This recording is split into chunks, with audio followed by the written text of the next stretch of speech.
Bueno.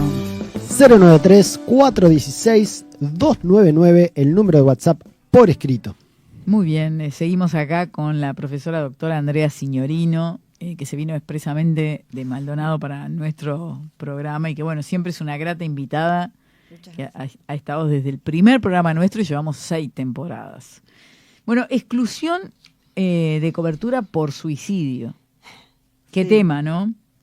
Sí, sí, es un tema interesante. La verdad que yo no había, cuando encaré el doctorado, que lo hice de grande, ¿verdad? Había pensado en otro tema, pero después me puse a pensar que iba a estar 4 años estudiando, ¿no? Investigando sobre una temática y además me topé con una tesis sobre el otro tema que está bien, bastante completa en la biblioteca ya, y encaré suicidio. Sí, sí. Esto para resumirle a la gente, o sea, me hago un seguro de vida, me suicido, no me corresponde. Bueno, no. A ver, no es tan simple. Eso era en la época A ver, medieval. ¿No? Claro. O sea que me puede suicidar y me puede corresponder. Te puede corresponder A ver. después de cierto plazo.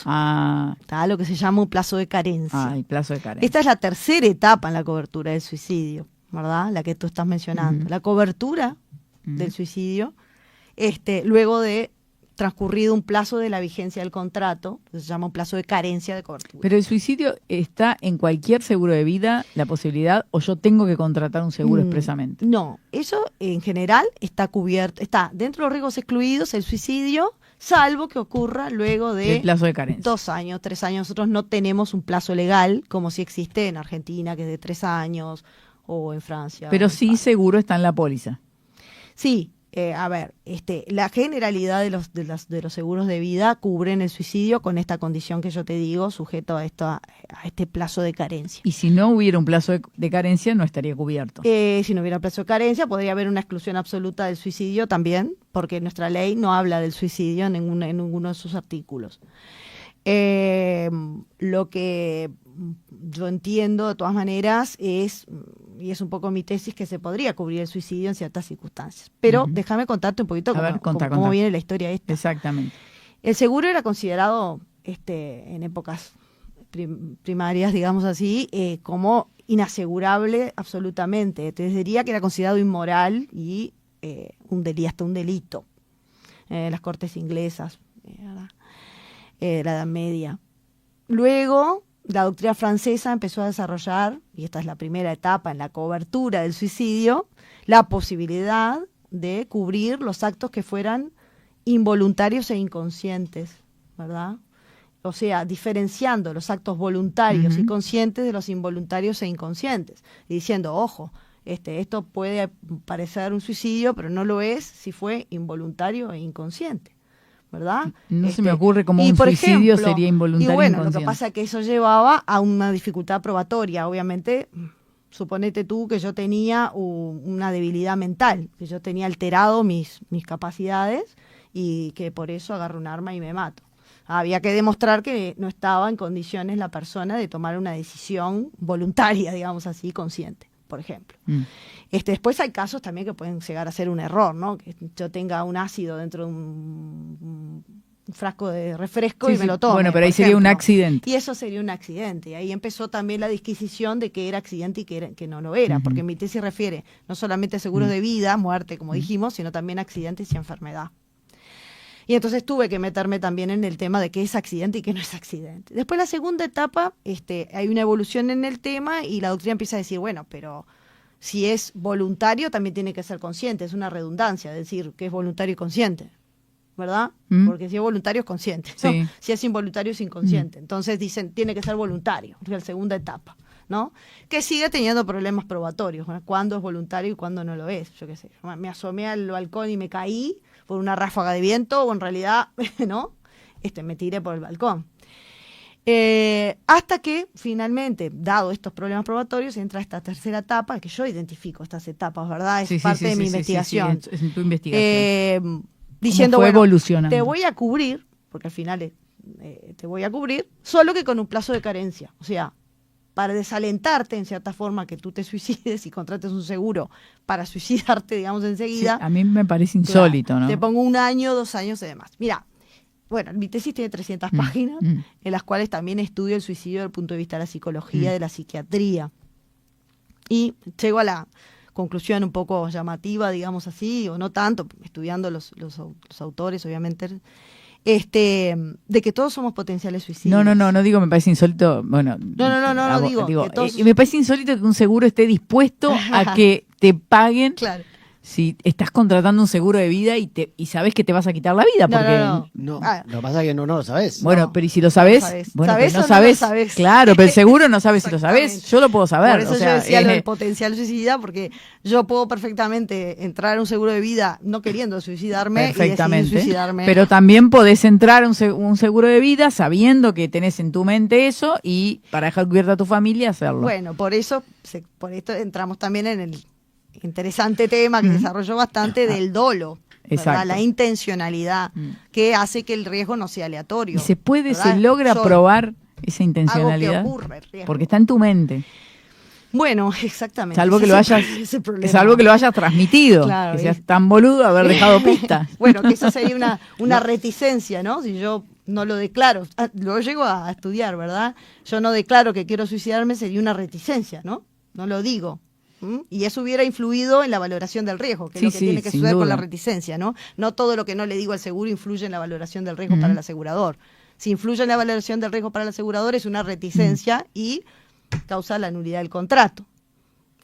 Entonces, hay que demostrarlo, obviamente. Exacto. Ahora, eso, yo además hago una teoría de que existe un dolo para el seguro. Es un dolo que yo llamo un dolo duro, de interpretación estricta, ¿verdad? Porque tiene como consecuencia, por un lado, la inasegurabilidad, porque el dolo es inasegurable, ¿verdad? Y por otro, en el caso de que yo lo cometa, estando en vigente el contrato, causa la nulidad, ¿verdad?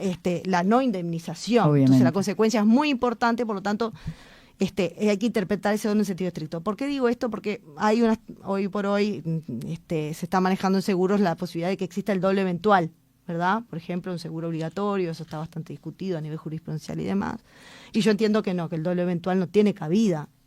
Primero en el ámbito civil, en seguros es comercial, pero también nos atañe, es de la órbita penal, pero sobre todo en seguros, ¿verdad? En seguros, para mí, no podemos hacer que ese dolo se vuelva elástico, sino que tiene que ser interpretación estricta, y entonces estoy totalmente en contra del dolo eventual, que es la alta peligrosidad, ¿no? La conducta que tiene una peligrosidad tal que puede ser considerada una intención. Esa sería un poco rápidamente lo que es un dolo eventual. ¿No? Y lo interpreto y lo fundamento en el... Entonces llego a discutir, o a cuestionarme, mejor dicho, si el suicidio es un dolo verdaderamente, ¿verdad? Si yo tengo esa intención, si quien se va a tomar esa difícil decisión está en capacidad tiene la intención, ¿verdad?, del dolo del seguro, que es una intención de mala fe. No solamente de cobrar el seguro, porque al final yo fallezco y cobran mis beneficiarios, sino esa actitud de mala fe, que es un componente importante que tiene el dolo en seguros para mí, ¿verdad? Entonces yo no entiendo que podemos hasta llegar a pensar que el suicida no tiene esa mala fe, ¿verdad? Sino vos quitarías la parte esa del dolo, o sea, Bueno, lo cuestiono, ¿no? Al menos cuestiono que incluso pueda llegar a ser considerado un dolo. Hay una película que, justamente se da el dolo, que es Un día de furia. Es una película muy vieja, tiene muchísimos años, que es justamente eso. O sea, una persona que toma la decisión de que su vida ya no puede más por justamente todo lo que le ha sucedido, todas las cosas que le pasaba, y cómo deja a la familia desamparada. Y busca la forma de que lo mate la policía para poder lograr cobrar el seguro, porque sabe que si se suicida no lo cubre el seguro. Claro. Pero nadie, es muy, muy difícil que uno tome la decisión de quitarse la vida para cobrar el seguro. O sea, por lo general es una decisión que se toma por una cantidad de otros factores que no tienen nada que ver. No, la decisión no digo la decisión, digo que es una forma de amparar a tu familia. Sí. A ver, en general se busca cometer fraude al seguro, ¿no? Muchas veces uno ve que el tema del suicidio ronda mucho tiempo en la cabeza de una persona. No suele ser un acto espontáneo, inmediato.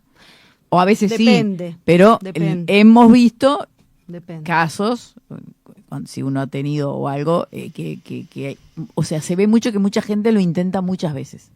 Y eso quiere decir que Sí, estuvo. y otros no. Bueno, también Otros otros no. le invocan Por ejemplo, de entrada. puede tener una circunstancia fuerte. Desencadenante. Como puede ser, yo qué sé, fallece tu hijo y Sí, en ese sí, momento obviamente. tomar la decisión. Sí. Es multicausal, es muy interesante sí, todo bueno. lo que allí yo Hay una recopilo, pregunta muy ¿verdad? interesante acá que hace un oyente. Dice, Sí. ya que están hablando sobre suicidio, la doctora puede explicar qué pasaría con el seguro si se aprueba la ley de eutanasia. Muy bueno, lo trato en el libro. Lo tratás. Lo trato en el libro porque España tiene legalizada la eutanasia, ¿verdad? Y expresamente en la ley de eutanasia de España, ¿verdad? Son pocos los países que lo tienen legalizado, muy pocos. Ellos expresan que es considerada una muerte natural, ¿no? Si es una muerte natural, no es un suicidio. No es por un lo suicidio. tanto, quedaría cubierto por el seguro. Ujú. Esa es mi Claro. conclusión. Es que es lo mismo que veníamos hablando recién, o sea, uno no toma la decisión de solicitar la muerte por eutanasia porque No. quiere cobrar el seguro. Claro, o sea, es otra No, el causa. eutanasia Por está supuesto claro. que siempre que Es diferente. sí, Claro. siempre que esté consagrado en la ley. El problema es que cuando no tenemos ley. Claro. Cuando no tenemos ley y llegáramos a esas circunstancias, se podría hacer un suicidio, ¿no? Exactamente. Y eso Ujú. llevaría a la exclusión del seguro. Luego de los 2 o 3 años, pues ya te digo que en Ujú. Uruguay se comercializan con plazo de carencia. Plazo de carencia que yo destruyo en la propia Para vos no tendrían que en la estar. propia, claro, en la propia tesis, porque entiendo que no tiene justificativo que, por ejemplo, Igual- Argentina tenga 3 años, Francia Acá tenga ¿cuánto 2, suele baja ser? 1, haya bajado 1. Acá suele ser 1 año, 2 años. Convengamos 2 que, años que es sería bastante corto. Sí, es bastante corto, por eso, además, atándolo un poco, ¿no? Si uno determina, con lo que dijimos anteriormente, si uno determina que va a cubrir el suicidio, pero que luego, con el plazo de carencia, está determinando que es asegurable, Claro. ¿no? Un poco pensando en lo que habíamos hablado del Exacto. dolo, por lo tanto no sería un dolo, ¿no? Es también un poco lo que uno lleva. Ahora, si es Plazo asegurable, de carencia, por lo general cuando uno va a contratar un seguro le hacen completar una ficha médica o un tema Sí. ¿Incluye la parte de salud mental?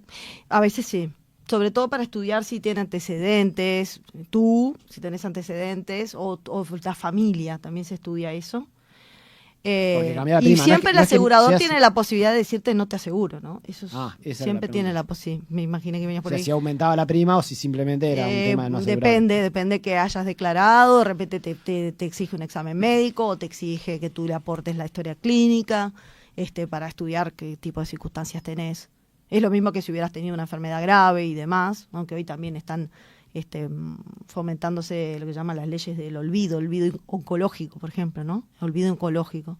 En Chile ¿Qué sería y eso? quiere decir que si tú pasaron 5 años y tú ya no tenés el cáncer, digamos, o pasaron 5 años y, ¿cómo se llama? Redimir, ¿no? Sí, sí, en remisión. En remisión, el asegurador no puede decirte que no te asegura. Bien. O podés ser considerado para otras circunstancias, Ujú. no solo el seguro, una persona Sana. sana.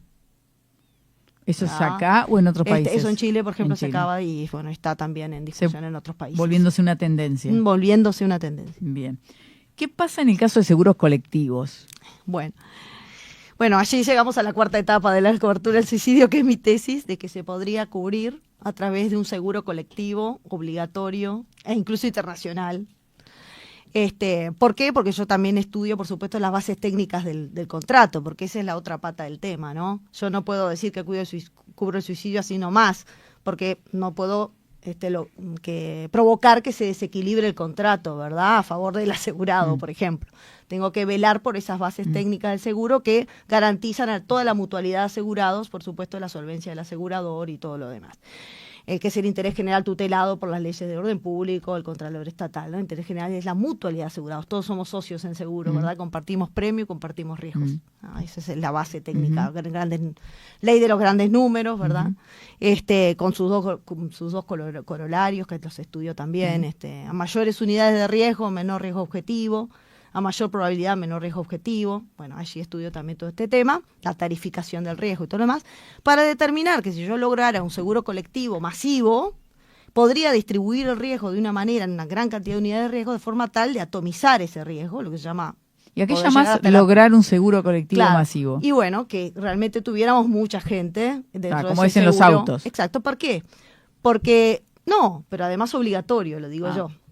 Dentro de funciona actividad privada y actividad pública que se contratan, un seguro muy barato, ¿verdad? Pero que pudiera cubrir el suicidio como una circunstancia más de muerte. ¿Ah? ¿Por qué? Porque justamente la técnica de seguro permite que distribuir Se riesgo diluye. entre distintas actividades, sí, además, evitando lo que se llama la antiselección. Ujú. Porque ustedes saben que hay actividades que son más riesgosas, desde el Claro. punto de vista del suicidio que otras. No quiero estigmatizar a nadie, sí, pero sí. es así. Y si yo a esa actividad que la hace riesgosa, la mezclo con otra actividad que no es riesgosa desde el punto de vista del riesgo del Se suicidio, licúa. se licúa, exactamente, por decirlo de una manera. Se Exacto. distribuye el riesgo y se podría llegar. Y por la internacionalización natural del seguro, esto se podría contratar incluso ¿Y vos pensás que en la región. hay países que llegaron a eso de un seguro obligatorio? De vida no. De vida no. En algunas pequeñas circunstancias podría haber algún Ya tenemos seguro. bastante carga. Podría haber algún seguro, sí, en algún país de Europa que sea También mínimo, bajaría el precio mínimo si eso, ¿no? obligatorio, Porque sí, estaría muy mínimo buena la idea obligatorio, sí, porque bajaría el precio. Al ser obligatorio y que Por todo el mundo lo pero tenga que sin contratar, duda. sería Pero un precio mucho más totalmente accesible. atomizado, porque así como baja el riesgo, baja Exacto. el premio. Exacto. Por eso los corolarios que yo decía, la ley de los grandes números. Bueno, algunas tarjetas de crédito lo tienen como obligatorio el seguro de Bueno, vida. lo ponen ahí, no es obligatorio. Bueno, no es pasa- obligatorio, no lo podés contratar la tarjeta porque ellos te colocan el seguro de vida ahí. Claro, o sea, es obligatorio si querés la tarjeta. Ya, exactamente. Si no querés la tarjeta, Claro. nadie te obliga a tener la tarjeta. O Ese sea, es otro tema para otro día. Te lo colocan a veces, ¿no? Exactamente. Sí. no, pero por más que pidas Yo iba que a te decir, saquen, se lo no enchufan, sale. pero Sí, me se pareció lo un poco- enchufan, sí. Es muy bueno ese seguro, la verdad. Es un seguro de saldo deudor, no es de Sí. vida en realidad, es seguro de personas. Sí. Que si tú falleces, ¿verdad? Tus causavientes no van a heredar la deuda, sino que va a venir la aseguradora a saldarte Bueno, la deuda. eso es importante Fantástico. explicar porque hay muchas tarjetas Sí. que después que la persona fallece llaman y a veces los familiares no saben que existe exacto, eso. es importante, ¿no? Ahí lo ponen como seguro de vida porque seguro de saldo deudor nadie va a entender nada. Ujú. Pero es así como funciona. Tú falleces o te invalidás, incluso algunos también, ¿no? Y no podés pagar la tarjeta, esa deuda no pasa a tus causavientes, sino que lo salda la aseguradora directamente. También tiene exclusiones, también, ¿no? Y ese es el problema, cómo se vende, ¿no? Porque uno no conoce las condiciones. No muchas conoces veces. para nada las condiciones. Ese Lo es el ves que problema. te viene ahí, seguro la de manera vida, y como lo pagás. está, ¿no? Y no sabe uno qué está pagando. Bueno, cómo se comercializa es el problema. No la utilidad del producto, que es buenísimo. Pero bueno, es otro tema, ¿no? Sí. Pero nada, esa es un poco mi propuesta final, que es una propuesta un poco osada, ¿no? Como me dijo mi director de tesis. Pero que bueno, son temas que hay que siempre tratar de reflexionar. El seguro tiene muchas herramientas técnicas como para poder hacer frente a este tipo de situaciones. No me van a decir a mí que el suicidio no es un riesgo suficientemente estudiado, ¿verdad? Si se cubren los riesgos catastróficos, no me vas a decir que no puedes cubrir el suicidio. Entonces yo creo que verdaderamente tenemos que evolucionar, y no sé si la pandemia un poco olvidada ya, no debería hacer reflexionar sobre el humanismo, ¿verdad? Sobre esta nueva dimensión social del seguro, como digo yo, y salir un poco de ese individualismo. Es un poco la filosofía que tiene el libro, más allá de todos los temas académicos que encaro, como viste, con bastante profundidad. O sea que mundialmente hay una tendencia de ir bajando la carencia o ir sacándola. Bueno, en general seguimos con las carencias. Hay carencias legales, además, ¿no? Algunos Prevista países, por leyes. Prevista por ley, y ahí tendríamos que modificar la ley para poder llegar a hacer un seguro de este tipo, por ejemplo. O no. Porque tú sabes que hoy se manejan las cláusulas más beneficiosas para el asegurado. Y si yo tuviera, de pronto, en las leyes modernas de seguros, ¿verdad?, como es nuestra ley, se puede pactar cláusulas más beneficiosas para el asegurado. Pero nunca menos de lo que me garantiza la ley, ¿verdad? Siempre para arriba, digamos, ¿verdad? Podría pactar en contrario, pero nunca menos de lo que me garantiza la ley. Y por lo tanto, si yo tuviera una cobertura que me dice, te cubro el suicidio, pero luego cierto plazo de carencia, yo saco ese plazo de carencia, sería más beneficioso para el asegurado. Por lo tanto, lo podría pactar. ¿Verdad? Bien. Más allá de lo que me dice la ley, salvo que justo diga que no se puede modificar ese artículo, ¿no? Pero si Podría miramos pasar. históricamente cómo fue avanzando todo este tema del suicidio, podríamos decir que tal vez Y bueno, sea el esa siguiente es mi paso. teoría, ¿no? Esa es mi teoría. se fue de respetando- cero y se fue Claro. avanzando hacia... Claro, yo no lo digo que en todos los seguros, ni lo digo en un seguro individual de pronto, porque eso sí causaría antiselección, ¿no? Yo digo, me cubre el suicidio, me meto. Yo estoy hablando de seguros en los que todos entraríamos sin esa intención, supuestamente. Alguno puede pasar, pero estamos distribuyendo el riesgo y disminuyendo, atomizando el riesgo al punto de fuga, como se le dice, ¿no? Un punto en el que ya no habría riesgo. De que ya casi prácticamente el riesgo sería nulo. Sería una manera de atender esta pandemia silenciosa, como le digo yo, que bueno, Que poco se habla. que poco se habla, aunque se están haciendo cosas, ¿no? Los gobiernos están evolucionando en esas campañas. Hay un día internacional, un día nacional de suicidio, el 17 de julio. Sí, se está hablando más, sí, es verdad. Pero estamos en sigue siendo 764 muertes se habla mucho el año pasado, ¿no? No sé si se habla tanto, porque no se quiere hablar tanto. No sé si se ha mejorado. Se prometió en la campaña, todos los partidos políticos lo prometieron en la campaña y ninguno hizo nada y se sigue sin hacer nada. Y hay son inquietantes las cifras de Uruguay. Y en Uruguay, exacto, eso te iba a decir. Yo las comparé con España. ¿Qué cifras tenemos? ¿Las tenés actuales? Y sí, las actualicé a 2024, yo en realidad en el libro las traigo hasta 2021. Y tenemos 764 muertes en 2024. Por año. 2024. 76% hombres, 24% mujeres. Eso creció con respecto a la estadística anterior, en 80% hombres, 20% mujeres. Más en el interior, mayores de 80 años y el crecimiento. Mayores de 80 años, ahí me dejas los mayores, no, la mayor cantidad. Y, ojo, en la franja de 20 a 24 años. Las franjas jóvenes están creciendo mucho. Eso es en el mundo también. O sea, la mayor cantidad de suicidios se dan en edades mayores de 80. Mayores de 80 y la franja de 20 a 24, que en 21 era del 20 a 29. Sí, por eso es que es una situación preocupante. Las razones son multicausales, como te decía, y bueno, y si uno lo compara con España, por ejemplo, en 2019, acá tengo una cifra, 3.941 muertes en una población de 47 millones de habitantes. Sí, lo de Uruguay es tremendo. O sea, el índice es tremendo, es que llega a casi un 22 por 100.000 habitantes. Y no se tiene causa. Bueno, como te digo, sin multicausal es la persona, pero ¿por qué Uruguay tiene una cifra tan alta? O sea, ¿eso se estudió? ¿No se estudió? No se habla. No tenemos guerras, no tenemos... Exacto, tenemos todo, tenemos una estabilidad democrática, económica. Sí, hay una problemática ahí. ¿Será genética? Complicada. No sé, antes decíamos que probablemente era porque nos sentimos todos europeos. Y no tenemos que cruzar un charco. Eso era una teoría, pero no bueno. es. No creo ahora que la gente joven le pase eso, porque ya no lo es.